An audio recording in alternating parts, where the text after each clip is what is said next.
মৃত্যু পর্যন্ত যতদিন আমাদের মেধা ঠিক থাকবে, আমরা সুস্থ আছি যতদিন, বলেন 3টি আমল কোনোদিনও ছাড়বো না। বলেন কয় আমল?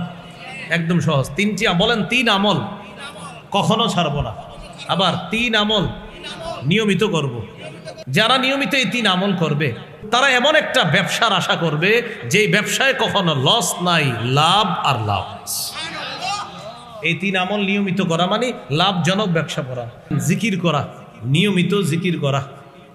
সূরা রদের 28 নম্বর আয়াতে আছে, আল্লাযীনা আমানু ওয়া তাতমাইন্নু কুলুবুহুম বিযিকরিল্লাহ। যারা ঈমান আনে এবং তাদের অন্তর প্রশান্ত হয় জিকিরের মাধ্যমে। আলা বিযিকরিল্লাহি তাতমাইন্নুল কুলুব। শোনো, আল্লাহর জিকিরের দ্বারাই অন্তর প্রশান্ত হয়। অন্তরগুলোর মধ্যে প্রশান্ত আসে, শান্তি আসে। এই অন্তর প্রশান্ত হয় আল্লাহর জিকিরের দ্বারা। আর আমরা জানছি ঈমান জানি কোথায় থাকে? অন্তরে। অন্তর প্রশান্ত হয় জিকিরের মাধ্যমে। জিকির করা, 4টা জিকির আল্লাহর কাছে সবচেয়ে পছন্দ। ক্বালা রাসূলুল্লাহি সাল্লাল্লাহু আলাইহি ওয়াসাল্লাম আহাব্বুল কালামি ইলাল্লাহি আরবা। রাসূলুল্লাহ সাল্লাল্লাহু আলাইহি সাল্লাম বলেন, আল্লাহর কাছে 4টি কথা পছন্দনীয়। সুবহানাল্লাহ ওয়ালহামদুলিল্লাহ লা ইলাহা ইল্লাল্লাহ আল্লাহু আকবার। এই 4টা কথা আল্লাহর কাছে সবচেয়ে পছন্দনীয়। এই 4টার মধ্যে আবার শ্রেষ্ঠ জিকির হলো আফজালুদ যিকরি লা ইলাহা ইল্লাল্লাহ। সবচাইতে ফজিলতপূর্ণ জিকির হলো লা ইলাহা ইল্লাল্লাহ। তিরমিজির হাদিস, 3592 নম্বর হাদিস।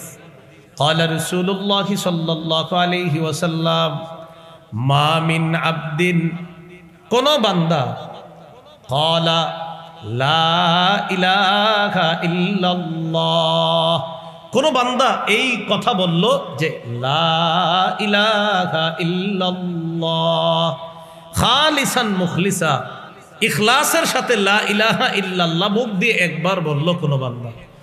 আরেকটা এইভাবে আসছে, মা মিন আবদিন ক্বাত্তু লা ইলাহা ইল্লাল্লাহ মুখলিসা, কোন বান্দা যদি একবার ইখলাসের সাথে লা ইলাহা ইল্লাল্লাহ পড়ে, ইল্লা ফুতিহাত লাহু আবওয়াবুস সামাই হাত্তা তুফজিয়া ইলাল আরশ, আসমানের সবগুলা দরজা খুলে দেওয়া হয় তার লা ইলাহা ইল্লাল্লাহ যেন আল্লাহর আরশ পর্যন্ত পৌঁছে যায়। তাহলে জিকির করা, জিকিরের মাধ্যমে ঈমান বাড়ে, তেলাওয়াতে ঈমান বাড়ে।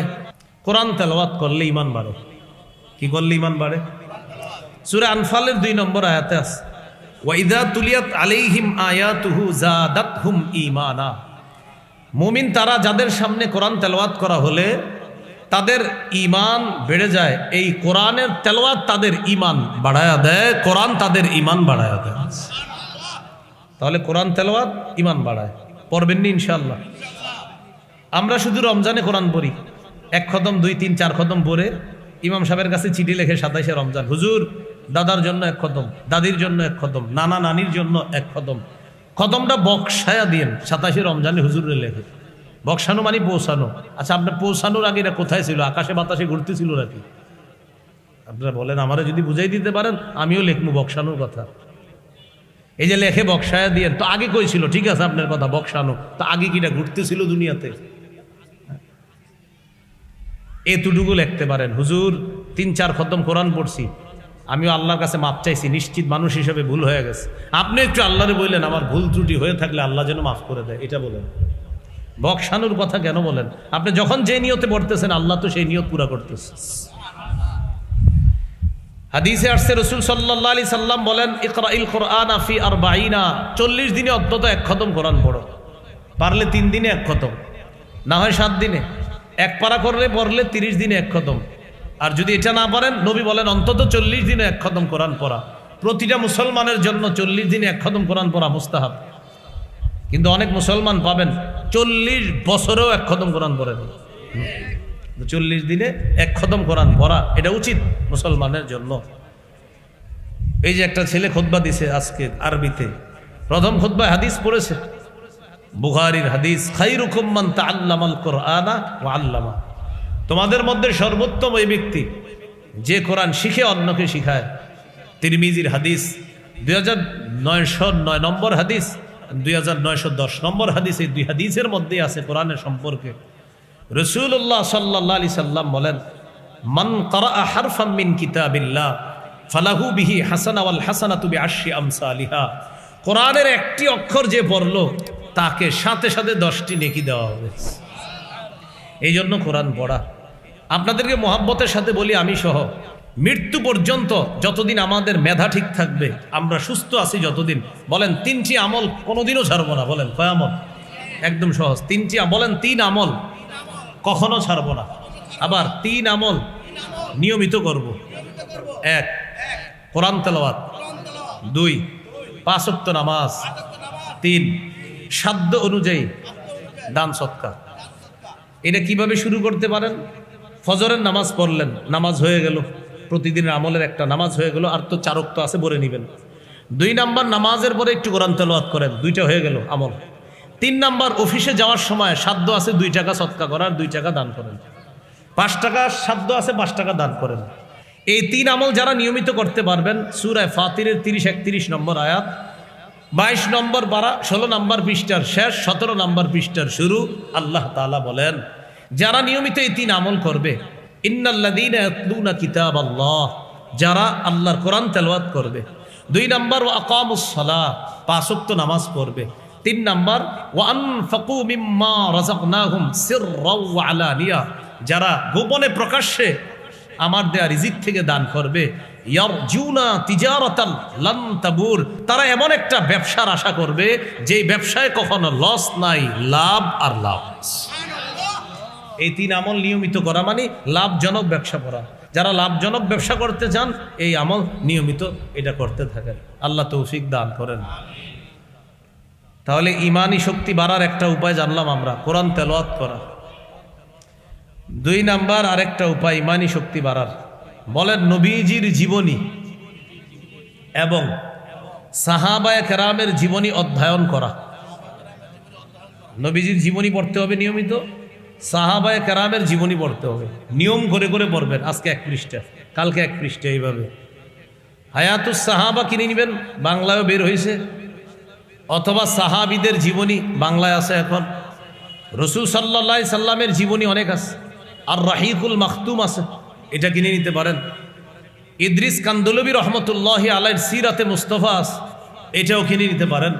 এগুলা নিয়মিত পড়বেন, এগুলা পড়লে আপনার ইমান তাজা হবে। সূরা মুমতাহিনার 6 নম্বর আয়াতে আল্লাহ বলেন, লাকাদ কানা লাকুম ফীহিম উসওয়াতুন হাসানাহ লিমান কানা ইয়ারজুল্লাহা ওয়াল ইয়াউমাল আখির। যারা আল্লাহকে কামনা করে আর আখিরাত কামনা করে, তাদের জন্য নবীর জীবনী, সাহাবায়ে কেরামের জীবনী, নবীদের জীবনীর মধ্যে রয়েছে তাদের জন্য আদর্শ, উত্তম নমুনা রয়েছে। যদি চান ইমান বাড়াবো, আমার আদর্শ সুন্দর করব, নবীজির সিরত নিয়মিত পড়বেন, নবীজির জীবনী পড়া, সাহাবায়ে কেরামের জীবনী পড়া। কারণ তাদের জীবনী পড়লে আপনার ইমানি শক্তি বাড়বে, আর ইমানি শক্তি বাড়ার সাথে আল্লাহর ওয়াদা আছে, সংখ্যায় যদি কম হয়, ইমান যদি মজবুত থাকে, ওই দলকে সাহায্য করা আল্লাহর ওয়াদা। 2 পারার 20 নম্বর পৃষ্ঠা আছে, কাম মিন ফিআতিন কালিলাতিন গালাবাত ফিআতান কাসীরাতাম বিইজনিল্লাহ। কত ছোট দল আল্লাহর হুকুমে কত বড় দলকে পরাজিত করে দিয়েছে। এটা কি কারণে? ইমানি শক্তির কারণে। বদরের যুদ্ধের ইতিহাস পড়েন আপনি, 313 জন সৈনিক, 70টা উট, 2টা ঘোড়া, 8টা তরবারি, তাও এরকম দামি তরবারি না, সশস্ত্র 1000 কাফেরের বিরুদ্ধে এই 313 জনকে ইমানি শক্তির কারণে আল্লাহ বিজয় দান করছে। খালিদ ইবনুল ওয়ালিদ রাদিয়াল্লাহু তাআলা আনহুর জীবনী পড়েন, 60 জনের সাথে 60,000-এর বিরুদ্ধে লড়াই করছে, মাত্র 60 জন নিয়ে, ইমান মজবুত, আল্লাহ 60,000-এর বিরুদ্ধে বিজয় দান করছে। তাহলে নবীর জীবনী পড়া, সাহাবায়ে কেরামের জীবনী পড়া। আল্লাহ আমাদের সকলকে নিয়মিত কোরআন তেলাওয়াত করা, নিয়মিত জিকির করা, নিয়মিত নবীর জীবনী, সাহাবায়ে কেরামের জীবনী পড়ার তৌফিক দান করেন। মনে থাকবে তো ইনশাআল্লাহ। ইমানি শক্তি বাড়ানোর আরেকটা উপায়, সেটা হলো কাউকে ভালোবাসা আল্লাহর জন্য, কাউকে ঘৃণা করা আল্লাহর জন্য। তাহলে আপনার ইমান মজবুত থাকবে। যারে ঘৃণা করা দরকার আল্লাহর জন্য ঘৃণা করতে হবে, যাকে ভালোবাসা দরকার আল্লাহর জন্য ভালোবাসতে হবে। আবু দাউদের হাদিস, রাসূলুল্লাহ সাল্লাল্লাহু আলাইহি সাল্লাম বলেন, মান আহাব্বা লিল্লাহ ওয়া আবগাদা লিল্লাহ ওয়া মানাআ লিল্লাহ ফাকাদ ইসতাকমালাল ঈমান। যে ব্যক্তি কাউকে আল্লাহর জন্য ভালোবাসে, আল্লাহর জন্য ঘৃণা করে, আল্লাহর জন্য দান করে, আবার আল্লাহর জন্যই দান করে না, মানে দেয় আল্লাহর জন্য আবার দেয় না কখনো আল্লাহর জন্য, আল্লাহর জন্য দেয় সঠিক খাতে দেয়, আবার আল্লাহর জন্য দেয় না হারাম খাতে দেয় না। একজন আইসা বলছে দাও, তো দেখলো খাতটা হারাম, বললো না না আমি দিব না। ভাই কেন দিব না? আমার আল্লাহরে খুশি করার জন্য তোমারে দিব না, কারণ এখানে তুমি হারাম কাজ করবা। সেখানে কেন দিলা?